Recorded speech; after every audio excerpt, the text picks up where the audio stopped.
سورہ مبارکہ یاسین قلب قرآن مشہور ہے نا، یہ قلب قرآن، قرآن مجید کا دل ہے یہ۔ اور میں کیا عرض کروں، اب اسے بھی چھوٹا منہ بڑی بات نہ سمجھیے گا۔ میرا طالب علمانہ تجربہ تو یہ ہے کہ میں نے اکثر قرآن مجید کے اس دل کی دھڑکن سنی ہے اور سنتا ہوں۔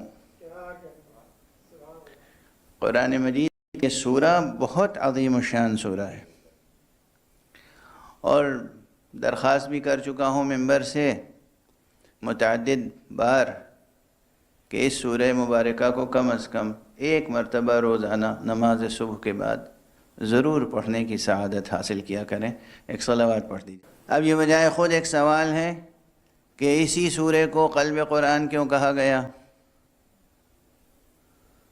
مجھ سے سوال کرنے والوں نے کیا بھی تھا، آج بھی میں اس کا مفصل جواب عرض نہیں کروں گا، مگر ایک بات کہہ کے آگے بڑھ جاؤں گا کہ ایک ایسی ترکیب ہے، اس میں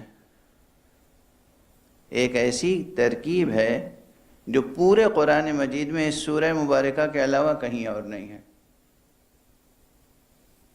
لفظ امام قرآن مجید میں بہت سے مقامات پر ہے، اور لفظ مبین بھی بہت سے مقامات پر ہے، لیکن ان دونوں الفاظ کی ترکیب امام مبین سوائے سورہ مبارکہ یاسین کے کہیں نہیں ہے۔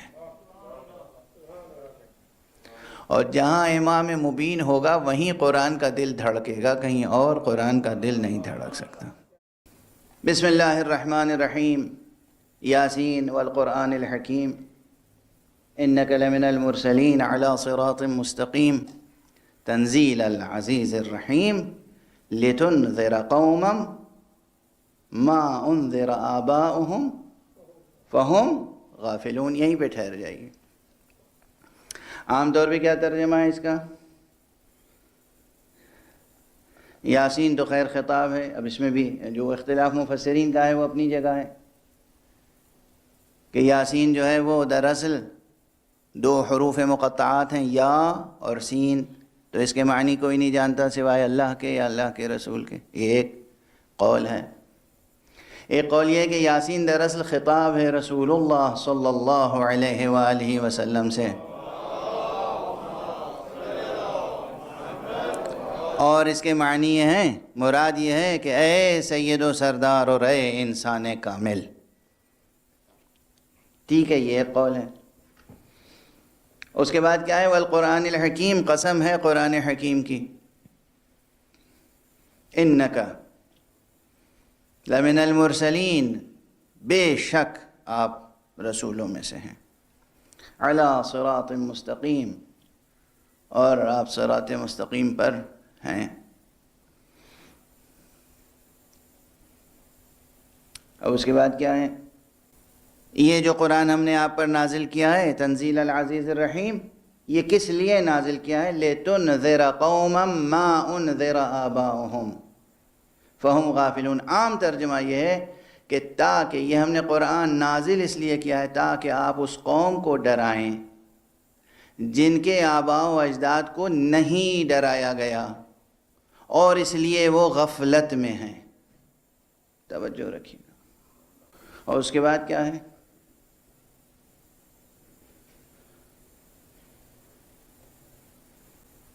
اس کے بعد یہ کہا جا رہا ہے کہ لَقَدْ حَقَّ الْقَوْلُ عَلَىٰ أَكْثَرِهِمْ فَهُمْ لَا يُؤْمِنُونَ، اور ان کے اوپر تو اللہ کا قول سچ ثابت ہو چکا ہے، اس لیے ان میں سے اکثر ایمان نہیں لائیں گے۔ اور اس کے بعد یہ کہ ہم نے ان کے گلے میں طوق ڈال دیا ہے جس کی بنا پر غرور سے ان کا سر بلند ہے، غرور سے سر بلند ہے۔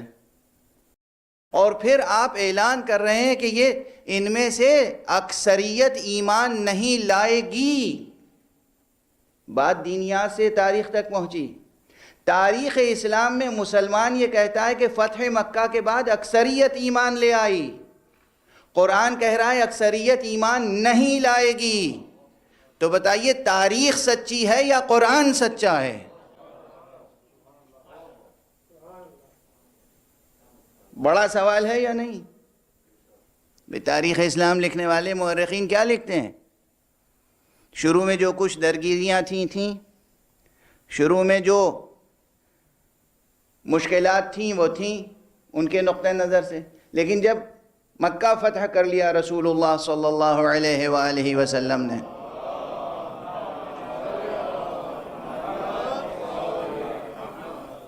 مکہ فتح ہونے کے بعد ورژن کیا ہے ہسٹری کا، نیریشن کیا ہے ہسٹری کا، کہ سب کے سب مسلمان ہو گئے، دو ایک کو چھوڑ کر، چند کو چھوڑ کر سب اکثریت مسلمان ہو گئی، بلکہ یہاں تک حسن ظن رکھتے ہیں کہ وَحَسُنَ إِسْلَامُهُمْ، نہ صرف یہ کہ مسلمان ہو گئے بلکہ بہت اچھے اسلام والے لوگ ہو گئے۔ تو مورخ یہ کہہ رہا ہے کہ بہترین اسلام والے یہ مسلمان ہو گئے، اور قرآن نے رسول سے کہا ہے کہ ان میں سے اکثریت ایمان نہیں لائے گی۔ یہاں کچھ اس طرح کا تناقض پیدا ہو رہا ہے کہ اگر تاریخ کو مانتے ہیں تو نعوذ باللہ اور 100,000 بار نعوذ باللہ قرآن کی تکذیب ہوتی ہے، اور قرآن کو تسلیم کرتے ہیں تو پھر مورخ کا بیان جھوٹا ثابت ہوتا ہے۔ اب یہ فیصلہ آپ کو کرنا ہے کہ قرآن کی تصدیق کریں یا مورخ کی۔ اور اگر قرآن کی تصدیق کریں گے تو یہ تسلیم کرنا پڑے گا کہ اللہ نے پہلے سے اپنے حبیب کو یہ بتا دیا تھا کہ ان میں سے اکثریت مسلمان نہیں ہوگی، اکثریت اسلام نہیں لائیں گے۔ اور یہاں لفظ صرف اسلام کا نہیں ہے بلکہ ایمان کا ہے، ایمان کا، یعنی اکثریت ایمان نہیں لائے گی، چاہے یہ اظہار اسلام کرے مگر ایمان نہیں لائے گی۔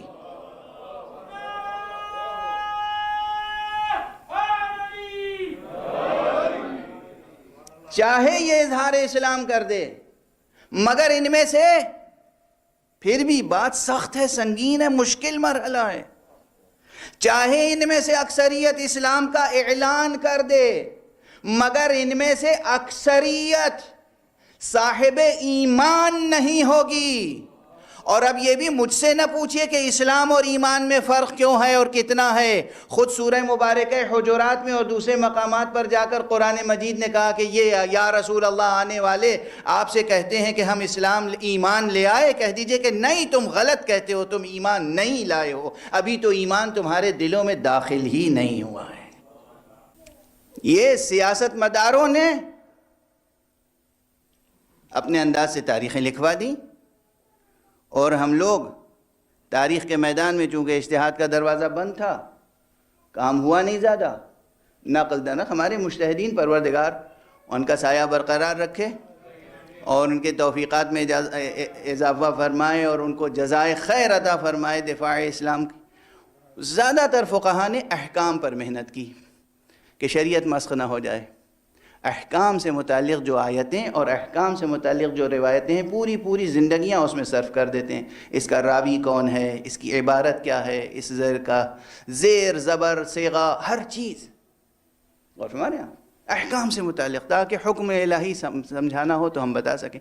اب خود یہ اتنا بڑا موضوع ہے کہ تاریخ کی طرف سے ان کی توجہ ہٹی رہی، تاریخ پر اس طرح سے ریسرچ نہیں ہوئی، اس طرح سے اجتہاد نہیں ہوا جس طرح ہونا چاہیے تھا، کہ جو تاریخ ہم نقل کرتے چلے جا رہے ہیں یہ سچی ہے یا جھوٹی، یا اس میں بھی بہت سی جھوٹی۔ جب آپ مانتے ہیں کہ حدیث میں سچ اور جھوٹ کی آمیزش ہو گئی تو آپ کیسے تصور کر سکتے ہیں کہ تاریخ میں سچ اور جھوٹ کی آمیزش نہیں ہوئی ہوگی؟ کتنی آمیزش ہوئی ہے تاریخ میں سچ اور جھوٹ کی۔ سیرت مصطفیٰ صلی اللہ علیہ وآلہ وسلم، سیرت ائمہ اہل بیت اطہار، اور عام مسلمانوں کی سیرت سے متعلق واقعات، یعنی سیرت مسلمین، سیرت منافقین کی بات نہیں کر رہا ہوں، سیرت سیاسیین کی بات نہیں کر رہا ہوں، سیرت منحرفین کی بات نہیں کر رہا ہوں، سیرت باغین و ناقصین و قاستین کی بات نہیں کر رہا ہوں، سیرت مارقین کی بات نہیں کر رہا ہوں، سیرت مسلمین کو مسخ کرنے کے لیے کیا کیا روایتیں گڑھی گئیں۔ سمجھ رہے ہیں آپ؟ یہ بحث تازہ ہے، یہ بحث اہم ہے۔ تاریخ کے نام پر ہمیں مارقین کی کارستانیاں ملتی ہیں، ناقصین کی ملتی ہیں، قاسطین کی ملتی ہیں، منحرفین کی ملتی ہیں، خالص مسلمانوں اور مومنوں کے کارنامے تو بہت کم ملتے ہیں۔ خدا کا شکر ہے کہ یہ انسٹیٹیوشن عزاداری کا باقی ہے، جہاں فدائیان اسلام اور جان نثاران محمد و آل محمد کا تذکرہ زندہ ہے، ورنہ عام لوگوں کو ان سے کیا دلچسپی ہے؟ کیا دلچسپی ہے؟ اموی دربار میں بیٹھ کے لکھنے والے کو کیا دلچسپی ہے کہ کربلا کے سچے واقعات لکھے؟ سمجھ رہے ہیں آپ؟ درباروں میں بیٹھنے والوں کو کیا دلچسپی ہے کہ وہ اولیاء اللہ کے اور ان کے سچے اصحاب کے واقعات لکھے؟ کیا دلچسپی ہے؟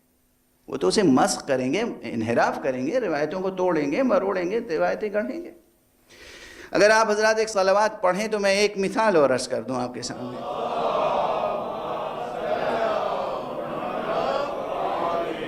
البتہ یہ مثال اس بحث سے متعلق نہیں ہے قرآنی، بلکہ یہ مثال تاریخ کی ہے۔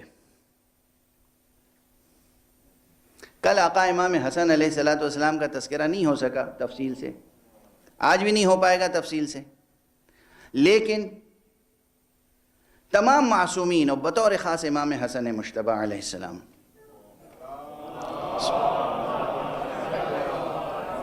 کے تعلق سے ایک بات سمجھ لیں۔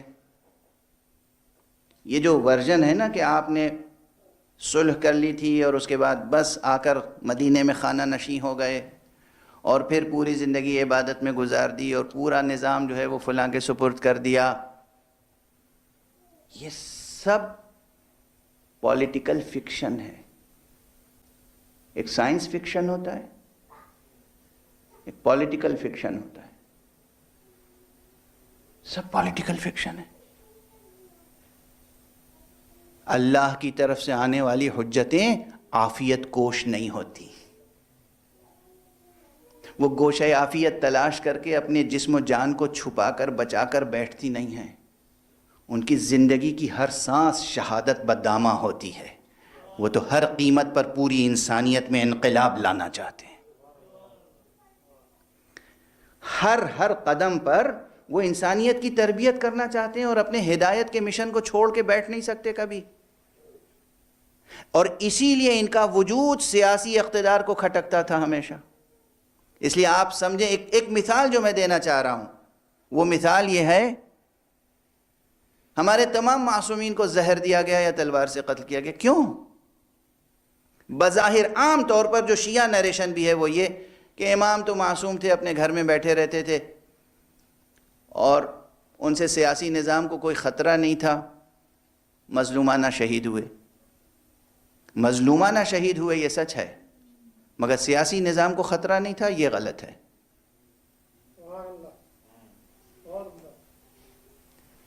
مظلومانہ شہید ہوئے یہ سچ ہے، مگر سیاسی نظام کو خطرہ نہیں تھا، یہ بالکل غلط ہے۔ ان کا وجود، صرف وجود ان کے ایمان، ان کے تقوی، ان کی شجاعت، ان کے علم کے ساتھ ان کا وجود، ان کی للہیت کے ساتھ ان کا وجود، حقیقت توحید کے ساتھ ان کی وابستگی اور ان کا وجود ناقابل برداشت ہوتا تھا سیاسی نظاموں کے لیے۔ اور اس کی فرق اپنی جگہ، آپ قیاس مع الفارق سمجھ لیں، فرق اپنی جگہ۔ وہ معصوم تھے، میں غیر معصوم کی مثال دے رہا ہوں۔ اتفاق سے آج ہم ایسے دور میں زندگی بسر کر رہے ہیں کہ مثال سمجھ میں آ جائے گی کہ ایک تنہا ایک صاحب دین کی قوت کیا ہوتی ہے۔ عراق ایک ملک ہے اس وقت کرۂ ارض پر۔ عراق کا کانسٹیٹیوشن کیا ہے؟ اسلامی جمہوریہ ہے؟ نہ، کانسٹیٹیوشن کے اعتبار سے اسلامی جمہوریہ نہیں، واضح ہے۔ تو اس کے کانسٹیٹیوشن میں، اس کے پارلیمنٹ میں، اس کے پولیٹیکل سسٹم میں دین مینشن نہیں ہے، عام جمہوری نظام ہے۔ تو مسلمان ہو، شیعہ ہو، سنی ہو، عیسائی ہو، یہودی ہو، مشرک ہو، کافر ہو، ایزدی مذہب کا ماننے والا، جو سب کے لیے وہاں حقوق ہیں اور ان کی گنجائش ہے۔ حقوق اور گنجائش اگر مذہبی کانسٹیٹیوشن ہوتا تب بھی ہوتی. حقوق کی گنجائش سب کے لیے ہے اسلام میں. اسلام سے زیادہ کون حقوق کس کے محفوظ رکھ سکتا ہے؟ لیکن عام نقطۂ نظر سے عرض کر رہا ہوں کہ ریلیجس کنٹری تو نہیں ہے، تو پولیٹیکل سسٹم میں الیکشن ہو رہا ہے، یہ ہو رہا ہے، وہ ہو رہا ہے، سب ہو رہا ہے، اور دور دور سے آ کے سپر پاور وہاں گورن کرنا چاہ رہا ہے. ایک دیندار ایسا بیٹھا ہوا ہے، سب کی نگاہوں میں کھٹک رہا ہے. ایک آیت اللہ العظمی سیستانی. نہ بغداد جاتے ہیں، نہ ٹیلی ویژن پہ خطاب کرتے ہیں، نہ الیکشن میں ریلیوں کو خطاب کرتے ہیں، نہ کہیں مظاہرہ کرتے ہیں، نہ دھرنے پہ بیٹھتے ہیں.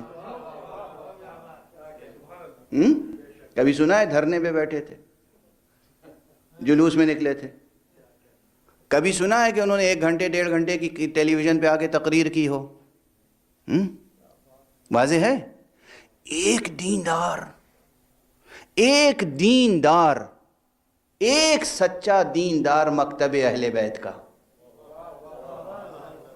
ولایت غدیر سے عہد وفا نبھانے والا ایک فقیہ،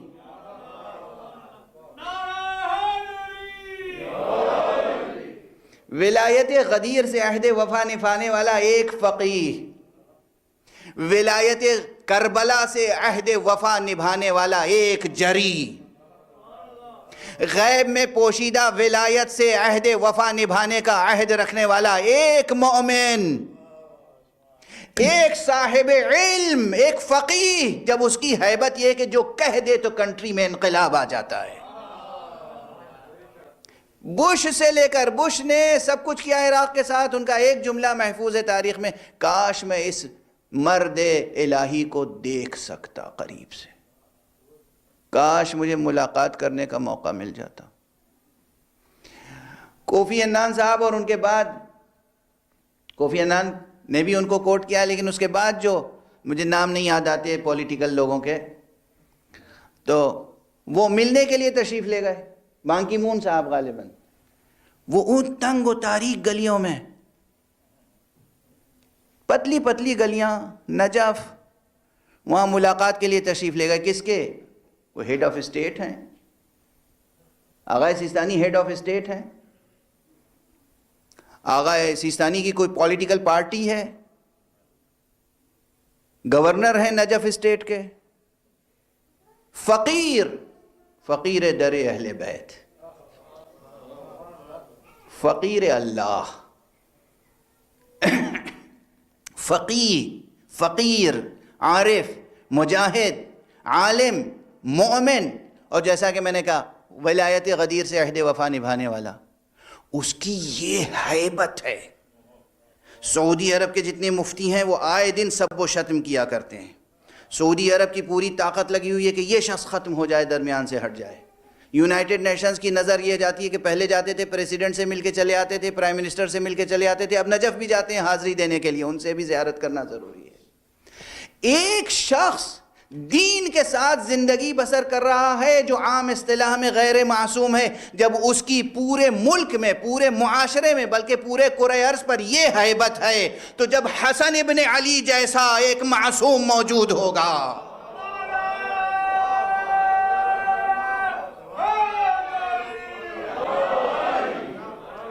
تو شام سے لے کر روم تک کیا ہیبت ہوگی اس شخص کی.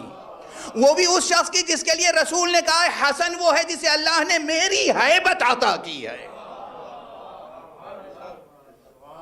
تو حسن مجبور نہیں تھے. اب سمجھیے، پہلے تصور کیجئے، اس تاریخ میں جا کر وہاں سانس لینے کی کوشش کیجئے، تاریخ کا تجزیہ کیجئے، تحلیل کیجئے. حسن ہیں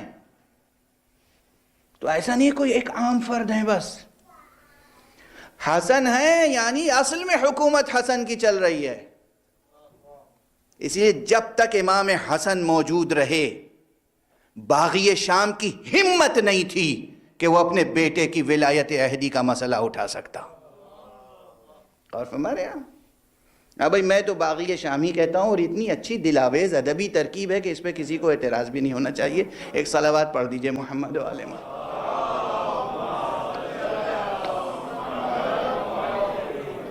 دیکھیے میں بتا دوں، باغی کے معنی بتا دوں، یہ کوئی سب و شتم نہیں ہے، یہ کوئی ایسا کلمہ نہیں. باغی کے دو معنی ہیں. باغی کے ایک معنی ہے کہ امام برحق سے بغاوت کرنے والا، اور ایک معنی یہ ہے کہ طلب کرنے والا، چاہنے والا، کسی چیز کی چاہت رکھنے والا، اسے کہتے ہیں باغی. چنانچہ مولا امیر المومنین علیہ الصلوۃ والسلام نے اور رسول اللہ صلی اللہ علیہ وآلہ وسلم نے اپنے ارشادات میں و معصومین نے کہا یا مبتغی العلم یا باغی العلم، یعنی اے علم کے طلبگار، اے علم چاہنے والے. تو ہم سب باغیان علم ہیں، ہم سب مبتغیان علم ہیں، ہمیں علم کی طلب ہے، علم کی چاہت ہے، علم کی پیاس ہے. تو لفظ باغی کا حسن و جمال سمجھے آپ کیا ہے. میری تقریر پہ اعتراض کرنے سے پہلے یہ سمجھ لیجیے گا کہ ایک ادبی کلمہ استعمال کر رہا ہوں میں. باغی ایک حسین کلمہ ہے. اس کے معنی کیا ہے؟ ایک معنی ہے چاہت رکھنے والا، اور ایک معنی ہے کہ حاکم برحق سے انحراف کرنے والا. دونوں صفتیں جس میں موجود ہوں اسے باغی کے علاوہ کچھ کہا بھی نہیں جا سکتا، کیونکہ حکومت دنیا کی چاہت بھی بہت تھی اور امیر المومنین جیسے ولی حق سے بغاوت بھی کی تھی. حکومت شام کی ہوس تھی، چاہت تھی، طلب تھی، ایک شدید طلب تھی حکومت کی، تخت کی، تاج کی، ملک بننے کی، بادشاہ بننے کی ایک خواہش تھی، اور ساتھ میں امام برحق سے انحراف بھی تھا. تو باغی شام یہ اتنی اچھی دلاویز ترکیب ہے جو بہت معنی خیز ہے، اور اس عنوان سے پوری ایک کتاب مولانا لکھیں تو بہت ہی یادگار کتاب ہوگی انشاءاللہ. ایک صلوات پڑھ دیجئے محمد والے. یہ ایک تاریخی حقیقت تھی کہ اگر امام حسن کو سمجھنا ہے، امام حسین کو سمجھنا ہے، امام رضا کو سمجھنا ہے، کسی معصوم کو سمجھنا ہے، تو آپ کیا سمجھتے ہیں اس وقت کی سیاست میں کیا حیثیت تھی ان کی؟ کچھ نہیں تھی. کیوں زہر دیا گیا؟ کیوں قتل کیا؟ ارے ان کا وجود ہی اس پورے سیاسی نظام کے لیے ایک چیلنج تھا. اور جو دل رکھتے تھے صاحبان دل، صاحبان ایمان، فرقہ پرستی میں نہ جائیے، سنی شیعہ خانوں میں تقسیم نہ کیجیے. جو بھی پاک دل اللہ والا تھا اس کے دل پر حکومت حسن کی تھی. مسئلہ یہ تھا. محدث، اسی لیے ہم اہل سنت والجماعت محدثین کتنے ہیں جنہیں میں شیعہ سمجھتا ہوں؟ پولیٹیکلی ان کا عنوان اہل سنت والجماعت ہے. میں جانتا ہوں کہ انہوں نے اگر اہل بیت کی محبت نہ ہوتی تو انہوں نے اپنی کتابوں میں اہل بیت کی منقبت میں جو حدیثیں ہیں وہ نقل کیوں کی ہوتی؟ نقل کی ہیں نا. تقیہ تھا، حالات تھے، ان کی مجبوریاں تھیں. بہت سے ایسے محدثین ہیں، بہت سے ایسے فقہاء ہیں، مجتہدین ہیں، ان کی کتابوں میں اہل بیت کے فضائل ہیں، اہل بیت کی منقبتیں ہیں، ساتھ میں کچھ اور باتیں بھی ہیں. وہ ان کی سیاسی مجبوری تھی، وہ ان کی سیاسی مجبوری تھی. محمد اور آل محمد سے ہونے والا ائمہ اہل بیت کا سلسلہ وہ نورانی سلسلہ ہے کہ اس سلسلے پر قرآن مجید کی آیتیں ایک کے بعد ایک، سینکڑوں نہیں ہزاروں آیتیں گواہ ہیں. بس. اور بعد پیغمبر جو کچھ ہوا وہ سب پورے حالات اپنے پورے نشیب و فراز کے ساتھ قرآن مجید میں موجود ہیں اور بیان کیے گئے ہیں. البتہ جو اس کا مخاطب ہے وہ ہے، یعنی جو بات رسول کو سمجھائی گئی رسول سمجھتے ہیں، جو بات جہاں علی کو سمجھائی گئی علی سمجھتے ہیں، جو بات امام حسن کی شان میں ہے امام سمجھتے ہیں. آپ اور ہم سمجھیں یا نہ سمجھیں. ہاں سعادت کی بات ہے اگر اعتکاف کر لیا، اگر للہیت پیدا ہو گئی، اگر قرآن مجید کا مطالعہ کیا اور توفیق طلب کی اور ہدایت ہو گئی کہ یہاں یہ مقام کیا ہے، تو مقام شکر ہے. بس گفتگو کو روک رہا ہوں آج، دامن وقت میں گنجائش نہیں ہے بالکل. مجھے احساس ہے گفتگو زیادہ کر لی میں نے، مگر یہ سب گفتگویں ایک دوسرے سے منسجم اور مربوط ہیں. تاریخ اسلام، سیرت مسلمین، یعنی اگر یہ روشن نہ ہوئی تو سیرت مصطفیٰ صلی اللہ علیہ وآلہ وسلم کیا روشن ہوگی. کہ روز شہادت پیغمبر کی مناسبت سے یا شب شہادت پیغمبر کی مناسبت سے پیغمبر کے لیے ماتم کریں گے، پیغمبر کا پرسہ پیش کریں گے. کس کو؟ اس بیٹی کو جسے پیغمبر کی وفات پر بھی، شہادت پر بھی رونے نہیں دیا گیا۔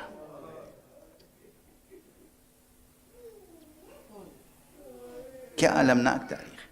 بس اب زیادہ دیر میں کچھ نہیں عرض کر سکتا۔ بار بار میں عرض کر رہا ہوں شہادت پیغمبر، ہاں شہادت پیغمبر شہید ہوئے۔ پیغمبر کو شہید کرنے کے لیے پہم کوششیں کی گئیں۔ اگر تاریخ گناؤں میں کہ کتنی بار حضور کو تلوار سے یا زہر سے قتل کرنے کی کوشش کی گئی، تقریباً آپ کی حیات طیبہ میں 10 سے زیادہ مرتبہ۔ کبھی یہودیوں نے کوشش کی، کبھی مشرکین و کفار نے کوشش کی، اور 1 سے زیادہ مرتبہ منافقین نے کوشش کی، جو بظاہر کلمہ گو تھے مگر منافق تھے۔ بچپن میں جب ابھی آپ کی والدہ تشریف فرما ہیں جناب آمنہ بنت وہب، اس وقت جب حلیمہ سعدیہ لے کر حضرت کو مکے سے جا رہی ہیں، اس وقت یہودیوں نے کوشش کی کہ اسی وقت حضرت کو قتل کر دیں۔ بچپن میں کوشش ہوئی۔ پھر اس کے بعد بنو نضیر نے 1 مرتبہ یا 1 سے زائد مرتبہ حضور کو قتل کرنے کی کوشش کی۔ خیبر میں یہودیاں نے حضرت کو زہر دیا، تاریخ میں موجود ہے۔ تبوک سے واپسی میں مدینہ پہنچنے سے پہلے حضرت ناقے پر، اور ناقے کی مہار عمار یاسر کے ہاتھ میں، اور ساتھ میں حذیفہ یمانی ہے، اور جب آپ وادی سے گزر رہے تھے، ایک خطرناک وادی سے، عقبہ سے، تو وہاں پر منافقین نے جو حضور کے زیر پرچم حضور کی فوج کا حصہ بنے ہوئے تھے، انہوں نے چاہا کہ پیغمبر کو وہیں قتل کر دیں۔ یہ تاریخ ہے، یہ تاریخ ہے، اور یہ وہ واقعہ ہے جس کا کوئی مسلمان انکار نہیں کر سکتا۔ جیسے کل میں نے عرض کیا تھا کہ حضور کی یہ مظلومیت ایسی ہے جس کا کوئی انکار نہیں کر سکتا کہ آپ کی شہادت کے بعد، وفات کے بعد، وصال کے بعد 2 دن تک کم از کم آپ کا جسم مبارک دفن نہ ہو سکا۔ اسی طرح اس واقعے کی، قتل پیغمبر کی اس کوشش کا کوئی انکار نہیں کر سکتا، صرف یہ کہ ناموں کا اقرار نہیں کر سکتے۔ حالانکہ پیغمبر نے سب کے چہرے دیکھ لیے تھے، پیغمبر نے سب کو پہچان لیا تھا، پیغمبر نے سب کے نام عمار یاسر کو بھی پہچانوا دیے تھے، انہوں نے خود پہچانا تھا، اور حذیفہ کو سب کے نام بتا دیے تھے۔ تاریخ کوئی اس کا انکار نہیں کر سکتا، کوئی نہیں کر سکتا۔ کوئی حنفی، کوئی مالکی، کوئی شافعی، کوئی حنبلی، کوئی اہل حدیث، کوئی عباضی، کوئی شیعہ، کوئی سنی، کوئی دیوبندی، کوئی بریلوی، کوئی انکار نہیں کر سکتا کہ یہ کوشش کرنے والے کفار قریش نہیں تھے، یہ کوشش کرنے والے یہود نہیں تھے، یہ کوشش کرنے والے نصارہ نہیں تھے، یہ اقدام کرنے والے وہ تھے جنہیں آج تک بہت سے لوگ صحابہ کہتے ہیں۔ حضور کو قتل کرنے کی کوشش کی گئی۔ سبب کیا سبب ہو سکتا ہے؟ جو کلمہ پڑھ کے زیر پرچم مصطفیٰ، جو کلمہ پڑھ کے زیر پرچم مصطفیٰ جنگ تبوک پر گیا ہے اور جنگ کر کے واپس آ رہا ہے، اس کے اندر کون سا جذبہ ہے کہ پیغمبر کو قتل کر دیں؟ جواب بس ایک ہے، وہی کس لیے 2 دن تک دفن نہ ہو سکے؟ مسئلہ خلافت۔ کس لیے قتل کرنا چاہ رہے تھے؟ مسئلہ خلافت۔ اور کون سا جذبہ ہو سکتا ہے؟ پیغمبر کی 30,000 کی فوج میں کچھ افراد موجود ہیں، پیغمبر کے ساتھ گئے ہیں جنگ کرنے، پیغمبر کے ساتھ واپس آ رہے ہیں، اور پیغمبر کو قتل کرنے کی کوشش کر رہے ہیں، تو سبب کیا ہو سکتا ہے؟ راز کیا ہے؟ نعوذ باللہ، خاکم بدہن کوئی دنیاوی مسئلہ تھا؟ حضور نے کسی کا مال غصب کیا تھا؟ نعوذ باللہ، 1000 بار نعوذ باللہ، یہ جملہ کہتے ہوئے بھی جی چاہتا ہے اس زبان کو کاٹ دوں۔ حضور کے ذمے کسی کا کوئی حق تھا ایسا کہ حضور سے بغیر قتل کے انتقام ممکن نہ تھا؟ وہ جو کلمہ پڑھ چکا ہے، اور یہ حضور کی اس وفات سے صرف چند مہینے، 3 یا 4 مہینے پہلے کا واقعہ ہے، بس یا بعض روایتوں میں اس سے بھی کم تر، اور بعض روایتوں میں یہ 2 مرتبہ کوششیں ہوئیں، ایک مرتبہ جب تبوک سے واپس آ رہے تھے اور ایک مرتبہ جب آخری حج ادا کر کے مکے سے واپس آ رہے تھے بعد واقعہ غدیر۔ جو لوگ لشکر میں رہ کر، پیغمبر کے لشکر میں رہ کر پیغمبر ہی کے قتل کے در پہ ہوں، کیا وہ ایسے افراد نہیں پیدا کر سکتے کہ پیغمبر کے گھر میں رہ کر پیغمبر کے قتل کے در پہ ہوں؟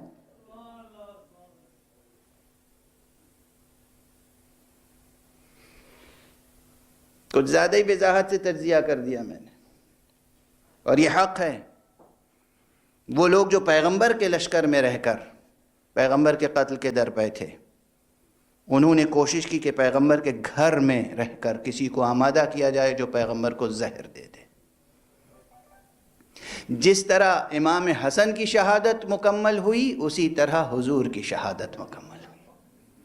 کئی مرتبہ امام حسن کو زہر دیا گیا، اور آخری مرتبہ امام حسن کی ایک بیوی کے ہاتھ سے زہر دیا گیا، اور وہ زہر اتنا کاری تھا کہ امام حسن اسی زہر کے نتیجے میں شہید ہو گئے اور آپ کے جگر کے ٹکڑے ٹکڑے ہو گئے۔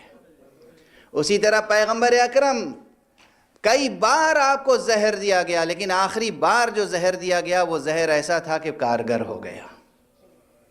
اور بس آخری لمحات، چند فقرے عرض کروں، گفتگو 2 منٹ سے زیادہ آپ جاری نہیں رکھ سکوں گا میں، کہ پیغمبر کے آخری لمحات میں یہ روایت ہے کہ ایک مرتبہ اس آخری لمحات میں بھی جب حجرہ صحابہ سے بھرا ہوا تھا، صحابہ، عام لفظ صحابہ، تو پیغمبر نے کہا لاؤ میں قلم اور دوات لاؤ، میں وہ بات لکھ دوں کہ میرے بعد تم اختلاف نہ کرو۔ اور حضور کو حضور کی طلب پوری نہیں کی گئی، اور یہ خود ایک اتنی بڑی مصیبت ہے جس پر حضرت عبداللہ ابن عباس تمام عمر گریا کرتے تھے، اور جب گریا کرتے تھے تو اتنا گریا کرتے تھے کہ آپ کے محاسن، یعنی آپ کی داڑھی آپ کے آنسوؤں سے تر ہو جاتی تھی، اور کہتے تھے ہائے وہ دن میں بھول نہیں سکتا، بھلا نہیں سکتا جس دن رسول نے قلم مانگا اور آپ کو نہیں دیا گیا۔ قلم مانگا اور نہیں دیا گیا، یہ اتنا بڑا مسئلہ ابن عباس کے لیے کیوں تھا؟ اس لیے کہ اولاً رسول طلب کر رہے ہیں ایک معمولی سی چیز، اور پھر جو رد کیا گیا، جواب دیا گیا، وہ اتنا اہانت والا جواب تھا جس میں پیغمبر کی اہانت تھی، پیغمبر کے لیے اذیت ناک بات تھی۔ انہو لا یہجر، نعوذ باللہ، ان پر درد کا غلبہ ہو گیا ہے، یہ بہکی بہکی باتیں کر رہے ہیں، اور جب کسی نے اصرار کیا تو اور اس سے بڑھ کر گستاخی کی گئی، یہ سب کتابوں میں موجود ہے۔ خدا کی قسم پیغمبر کی اہانت ہو تو ہماری آپ کی آنکھوں میں آنسو نہیں آئیں گے؟ کیا یہ واقعات ایسے ہیں کہ ان پہ پردہ ڈال دیا جائے؟ اور پھر بہرحال جس کا بھی دیا ہوا زہر تھا وہ زہر کام کرتا رہا۔ پیغمبر کی نگاہوں کے سامنے لوگ تمرد پر اور بغاوت پر آمادہ نظر آ رہے تھے۔ پیغمبر نے ایک مرتبہ ان لوگوں سے یہ بھی کہا، آخری وقت میں بھی یہ حدیث ارشاد فرمائی ہے، جب کہا کہ لاؤ میں ایک ایسی دستاویز لکھ دوں کہ میرے بعد تم گمراہ نہ ہو، پھر فرمایا کہ انی تارکن فیکم خلیفتین، میں تمہارے درمیان اپنے 2 خلیفہ چھوڑ کر جا رہا ہوں، ایک اللہ کی کتاب قرآن اور ایک میرے عترت و اہل بیت۔ اور پھر علی علیہ السلام کی طرف اشارہ کیا، دیکھو یہ علی ہیں، علی مع القرآن والقرآن مع علی، علی قرآن کے ساتھ ہیں، قرآن علی کے ساتھ ہیں، یعنی میں جو 2 چیزیں چھوڑ کے جا رہا ہوں یہ ایک دوسرے سے جدا ہونے والے نہیں ہیں۔ یہ پیغمبر نے اس آخری وقت ارشاد فرمایا ہے، اور اس کے بعد پھر سب سے کہا جاؤ میرے پاس سے ہٹ جاؤ، چلے جاؤ، میری موجودگی میں تمہیں اختلاف کرنے کی اجازت نہیں ہے۔ یہ سب کلمات مقام مصائب میں عرض کر رہا ہوں چونکہ اب وقت نہیں ہے، ورنہ یہ بعین ہی یہ کلمات قرآن مجید میں موجود ہیں، بعین ہی یہ کلمات، یہ مفاہیم، یہ مضامین قرآن مجید میں موجود ہیں۔ پیغمبر نے سب کو اپنے حجرے سے نکالا، لیکن ایک مرتبہ فاطمہ کو آواز دی، اپنے قریب بلایا، فاطمہ کا سر اپنے سینے پہ رکھا، حسن کو بلایا اپنے پہلو میں، حسین کو بلایا اپنے پہلو میں، اور خود اپنا سر آقا امیر المومنین کے سینے پہ رکھا اور بلند آواز سے گریہ کیا. اجرکم علی اللہ، اجرکم علی اللہ. خود رسول اللہ نے بلند آواز سے گریہ کیا. اور اس کے بعد میں کیا عرض کروں کہ کس کس طرح سے حسن کو پیار کر کے کہا بیٹا تمہیں زہر دغا سے شہید کیا جائے گا، صبر کرنا. حسین سے فرمایا پیغمبر نے بیٹا تمہیں کربلا کی آزمائش سے گزرنا ہے، صبر کرنا.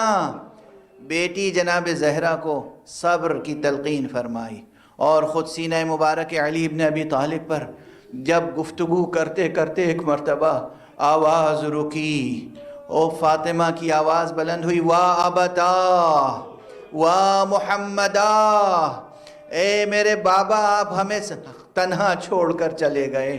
اس کے بعد جو غم فراق سیدہ ہے وہ تو آپ کے اس نوحے کے ایک ایک لفظ سے ظاہر ہوتا ہے.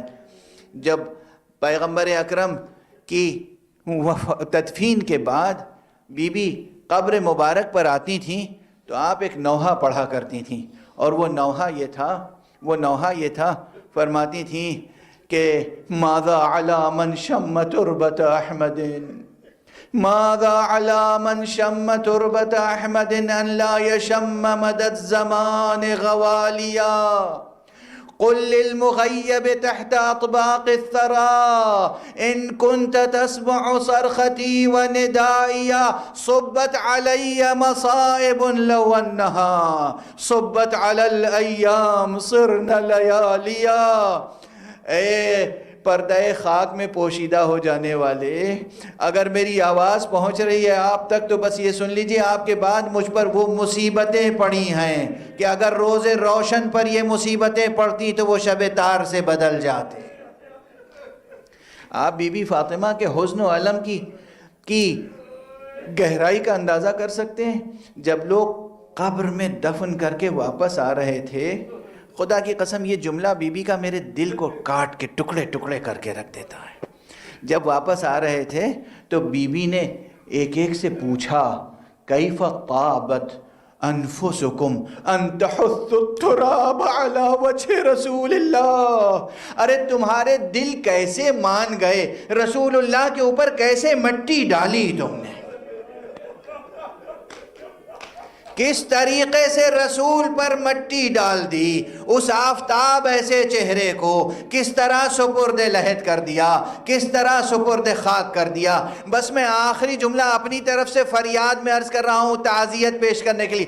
بی بی ایک یہ مقام ہے کہ جب آپ پوچھ رہی ہیں ہائے تم نے کیسے مٹی ڈالی، ایک وہ مقام ہوگا جب آپ پوچھیں گی ہائے تم نے کیوں نہیں مٹی ڈالی، کیوں نہیں میرے بیٹے کو سپرد لحد کیا. حسین کا کیا اتنا بڑا قصور تھا کہ تم نے قتل بھی کیا اور پامال بھی کیا اور بغیر دفن کیے ہوئے خاک و خون میں آلودہ چھوڑ کر چلے گئے. انا للہ و انا الیہ راجعون، رضا بقضائہ و تسلیما لامرہ.